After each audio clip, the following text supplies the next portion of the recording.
Students, today we shall discuss about four chapters and जो द्विघात समीकरण है उसके बारे में पढ़ेंगे हम आज। देखो, जो पहला हमारा सवाल है ये बताना है ये कौन सा है, द्विघात है, त्रिघात है, ठीक है। ये वाले बतानी है x प्लस में 1 का square equal to 2 into x minus का 3 का स्क्वायर, x माइनस का 3। तो देखो दोस्तों यहाँ पे क्या लगेगा, a प्लस बी की 2 का फार्मूला लगेगा। a प्लस बी की 2 का फार्मूला क्या होता है, a की 2 प्लस b की 2 प्लस का 2ab, ये वाला फार्मूला होता है, ठीक है। अब यहाँ पे हम इसको क्या कर देंगे, पुट कर देंगे। अब देखो a की 2 यानी x की 2 प्लस का b की 2 यानी a की 2 क्या हो गया, 1 हो गया, प्लस का 2 गुणा में a की वैल्यू क्या है हमारे पास x, गुणा b की वैल्यू क्या हमारे पास 1। तो क्या आ गया हमारा लास्ट जो कंक्लूजन है, एक्स स्क्वायर प्लस का 1 प्लस का 2x से कम 2x। अब देखो सबसे ज्यादा बड़ी पावर होती है x की, वो देखनी होती है, क्या है हमारी 2। तो सबसे बड़ी पावर क्या बच्चों 2, तो 2 है, तो इसका मतलब क्या है, ये द्विघात, यानी द्वि का मतलब 2, घात का मतलब इसकी जो पावर होती है क्या हो गई 2 हो गई, तो इसका मतलब क्या हो गया, ये द्विघाती हो गई, ठीक है। इसी प्रकार से डियर स्टूडेंट्स नेक्स्ट जो अपना सवाल है करते हैं हम, x माइनस का 3 2x प्लस का 1 equal to x into x plus का 5। तो इसमें क्या करना है, अंदर मल्टीप्लाई करनी है। अब देखो अंदर मल्टीप्लाई, अंदर गुणा कैसे करेंगे, पहले ये वाली संख्या उठा लो, इसकी इसके साथ करो, x की 2x के साथ करोगे तो कितना हो गया 2x स्क्वायर हो गया। अब x की 1 के साथ करोगे तो 1x हो गया, माइनस का 3 2 जा 6 यानी 3 दूनी 6 6x हो गया, माइनस प्लस माइनस 3 1 जा 3 यानी 3 एक कम 3 हो गया। फिर x के अंदर मल्टीप्लाई करो, अंदर गुणा करो, x के साथ करोगे तो x स्क्वायर हो जाएगा, प्लस का निशान 5 की x के साथ करोगे तो बच्चों कितना हो जाएगा हमारे पास 5x, ठीक है। अब क्या करते हैं हम, जो ये वाली संख्या है इक्वल टू, इसको इस साइड ले लेते हैं। अब 2x स्क्वायर प्लस का x माइनस का 6x माइनस का 3, ये प्लस का x स्क्वायर इस साइड माइनस का x स्क्वायर हो जाएगा, ये प्लस का 5x माइनस का 5x इक्वल टू वहां पे क्या बच गया 0। अब बच्चों देखो 2x स्क्वायर में से x स्क्वायर क्या कर दोगे, देखो कई बच्चों को ये पता नहीं होता भाई यहाँ से हम यहाँ माइनस कैसे कर सकते हैं बच्चों, या यहाँ पे लिया ये 2x स्क्वायर में से x स्क्वायर गया तो कितना बच गया x स्क्वायर बच गया। अब x और माइनस यानी माइनस का 6 और माइनस का 5 कितना हो गया, माइनस का 11x और प्लस का 1x, माइनस का क्या बच गया 10x बच गया, ठीक है। और क्या बच गया हमारे पास माइनस का 3 इक्वल टू 0। अब जो सबसे ज्यादा बड़ी पावर वो क्या है 2 है, 2 है, तो इसका मतलब ये क्या होगी द्विघाती समीकरण होगी, ठीक है। तो दोस्तों ऐसे ही जो है बहुत, यानी इसके लगभग 8 पार्ट है, बिल्कुल सेम टू सेम ऐसे ही करना है। अगर इसकी घात 3 आ जाए तो इसका मतलब त्रिघाती हो गया ये, ठीक है। तो इस प्रकार से करना है। अब देखो नेक्स्ट चलते हैं हम, दूसरा सवाल है जो अपना दोस्तों, जो अपना दूसरा सवाल है वेरी वेरी इंपॉर्टेंट, बहुत ही ज्यादा महत्वपूर्ण है, और वीडियो को ध्यान से देखें अच्छी तरह से, ठीक है ना। तो देखो दोस्तों अपना जो दूसरा सवाल है, एक आयताकार भूखंड का क्षेत्रफल दे रखा है। दूसरा सवाल का पहला पार्ट, एक आयताकार भूखंड का क्षेत्रफल, एक आयताकार भूखंड का क्षेत्रफल दे रखा है, कितना दे रखा बच्चों 528 वर्ग मीटर, 528 मीटर स्क्वायर या वर्ग मीटर ही बोल सकते हैं, ठीक है। अब देखो आगे दे रखा है इसने, क्षेत्र की लंबाई चौड़ाई के दुगुने से एक अधिक है, चौड़ाई के दुगुने से क्या है एक अधिक है। माना चौड़ाई, माना आयताकार भूखंड की चौड़ाई यानी आयताकार भाग की चौड़ाई कितनी मान लेते हैं, x मीटर मान लेते हैं। मीटर मानना पड़ेगा क्योंकि क्षेत्रफल मीटर स्क्वायर में है। तो ये क्या बोल रहा है, जो लंबाई है ना, अपनी लंबाई है, वो आयताकार जो भूखंड का जो चौड़ाई है, इस चौड़ाई का दोगुना यानी 2 गुना से एक अधिक है। एक अधिक का मतलब होता है एक ज्यादा है, यानी एक जोड़ देंगे इसके अंदर। क्लियर, आ गया समझ में। तो भूखंड की लंबाई और चौड़ाई ज्ञात करनी है हमें। क्या करना है, भूखंड की लंबाई और चौड़ाई। अब देखो बच्चों, आयत का क्षेत्रफल क्या होता है, आयत का क्षेत्रफल लंबाई गुणा चौड़ाई, यही होता है। अब आयत का क्षेत्रफल देख कितना रखा है, 528 यानी 528 मीटर स्क्वायर इक्वल टू लंबाई कितनी है बच्चों अपनी, 2x प्लस का 1, 2x प्लस का 1 गुणा चौड़ाई कितनी है अपनी, चौड़ाई है x। ठीक है, अब देखो 528 ऐसा कैसा यानी 528 ऐसा कैसा, अंदर गुणा कर दो, x की 2x के साथ करेंगे तो 2x स्क्वायर प्लस का 1 की x के साथ करेंगे तो कितना हो जाएगा x। अब 528 है, इसको उस साइड ले जाओ, 2x स्क्वायर प्लस का x माइनस का कितना है 528। ठीक है, तो अगर मैं आपको बताऊं कि इसके अंदर क्या है, ये द्विघाती है, इसकी पावर कितनी है, 2 है, 2 है, तो इसका मतलब क्या होगी, ये द्विघाती होगी। ठीक है, आ समझ में। तो द्विघात के समीकरणों के रूप में व्यवस्थित करना था अपन है, वो हमने क्या कर दिया, इसके अंदर कर दिया है। आ समझ में। तो इतना ही करना इसके अंदर, कहीं ज्यादा इसकी वैल्यू निकालेंगे, बस यही बताना था। द्विघात समीकरण के रूप में इसको क्या है, कन्वर्ट करना है, बदलना है, चेंज करना है। ठीक है, नेक्स्ट सवाल देखो बच्चों,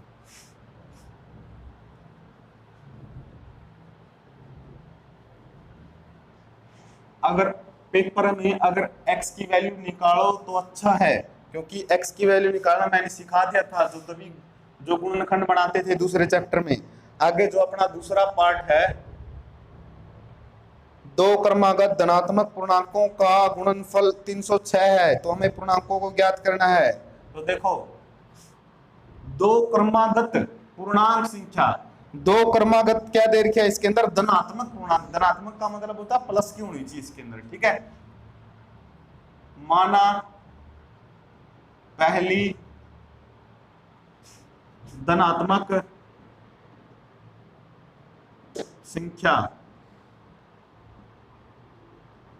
x मान लेते हैं, क्या मान लेते हैं, x मान लेते हैं। ठीक है, तो दूसरी क्या हो जाएगी बच्चों, देखो क्रमागत का मतलब लगातार, x के बाद क्या हो जाएगा, x प्लस का 1, एक एक जोड़ते जाएंगे। ठीक है, तीसरी होती तो x प्लस 2, चौथी होती तो x प्लस 3, इस प्रकार से चलते हैं हम। तो पहली क्या हो गया अपने, पहली मानी x, तो दूसरी क्रमागत में क्या आ गया, x प्लस 1। तो ये बोल रहा जो इनका गुणनफल है ना, इनका जो गुणनफल है वो दे रखा है इसने 306। इनका गुणनफल, गुणनफल मतलब गुणा करते हैं जब इन दोनों की, x की x के साथ करोगे x स्क्वायर प्लस का x की x के साथ करोगे x, ये बराबर में इस साइड ले जाओ, 306 बराबर में क्या बच गया 0। ये हमारे क्या बनानी थी, द्विघाती बनानी थी, तो ये अपन ने क्या है बना दी है। ठीक है, इसी प्रकार से जो तीसरा पार्ट इसके अंदर देख लेते हैं, रोहन की माँ उससे 26 वर्ष बड़ी है। रोहन की माँ क्या उससे 26 वर्ष बड़ी है। तो एक बार मैं इसको इरेज करता हूं, थोड़ा बड़ा सवाल है ये। देखो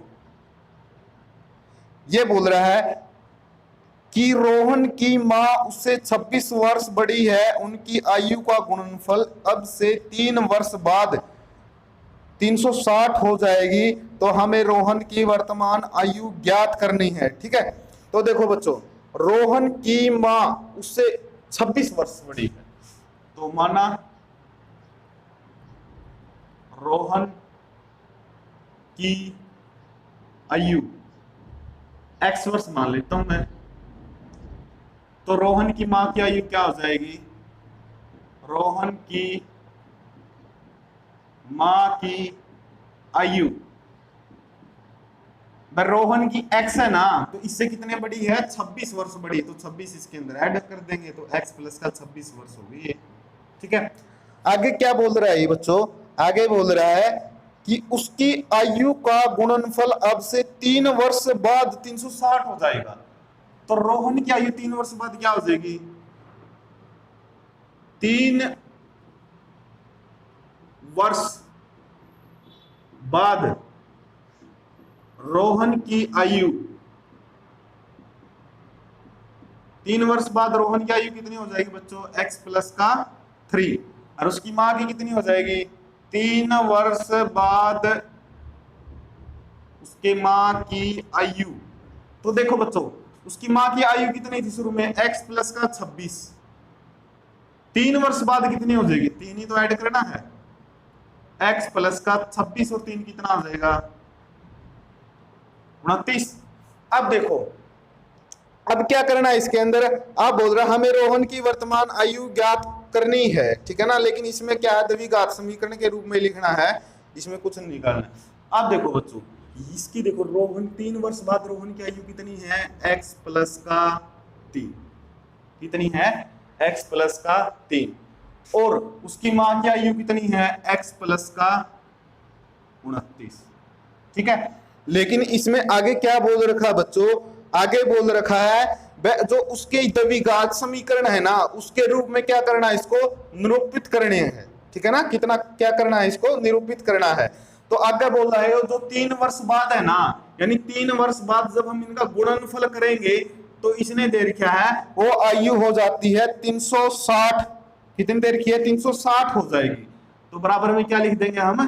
360 लिख देंगे। अब अंदर गुणा कर दो, x के साथ x के प्लस का x की 29 के साथ 29x प्लस का 3 की x के साथ 3x और 29 की 3 के साथ करेंगे तो कितना आएगा? 3 × 27, 3 दूनी 6, 6 और 2 8 बराबर में 360।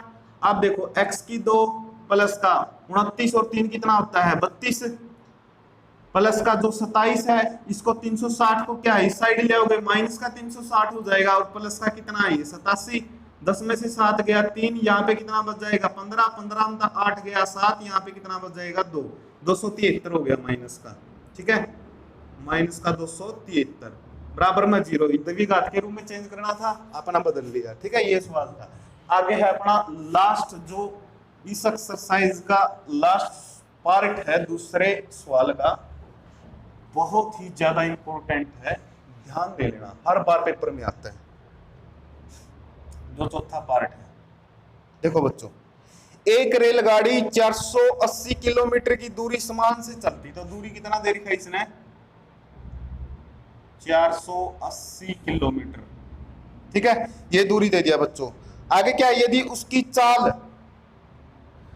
उसकी चाल 8 किलोमीटर प्रति घंटा कम होती है तो उसी दूरी को तय करने में 3 घंटे अधिक लेती है, तो हमें रेलगाड़ी क्या करनी है? रेलगाड़ी की चाल ज्ञात करनी है। लेकिन इसमें चाल नहीं याद करनी है अपन ने, ठीक है ना, चाल करने की जरूरत नहीं है। तो इसमें चाल माननी पड़ेगी शुरू में। माना रेलगाड़ी की चाल x किलोमीटर प्रति घंटा, प्रति हावर, ठीक है, प्रति हावर में होती है या प्रति सेकंड में, यानी प्रति लगाना जरूरी होता है, कहने का मतलब ये है। अब देखो बच्चों, हमारे पास एक सूत्र होता समय का। क्या होता समय का सूत्र? दूरी बटे चाल। ठीक है, दूरी की वैल्यू कितनी है? 480 और बटे चाल कितनी है? x। ये हो गया हमारा, समझ में आई? 480 बटे क्या हो गया? x। चलो आगे देखते हैं इसने क्या दे रखा है। आगे दे रखा है यदि उसकी चाल 8 किलोमीटर प्रति घंटा कम कर दे, तो चाल 8 किलोमीटर प्रति घंटा कम करने पर, देखो बच्चों, शुरू में चाल कितनी थी? x। 8 कम कर दी, कम का मतलब माइनस, तो x माइनस का 8 किलोमीटर प्रति घंटा हो गया इसके अंदर। हो गया, समझा इतना? तो अपना समय का सूत्र क्या हो जाएगा इसमें? समय हो जाएगा बच्चों दूरी बटे चाल। दूरी कितनी इसके अंदर? 480 और बटे चाल कितनी है अपनी? x माइनस का 8। ठीक है, ये समय आ गया, ये समय आ गया। अब देखे हैं इसके अंदर आगे पूछा क्या है। इसके अंदर आगे कह रखा है इसने तो 8 किलोमीटर प्रति कम होती तो उसी दूरी को तय करने में 3 घंटे अधिक लेते हैं। कितने घंटे अधिक लेते हैं?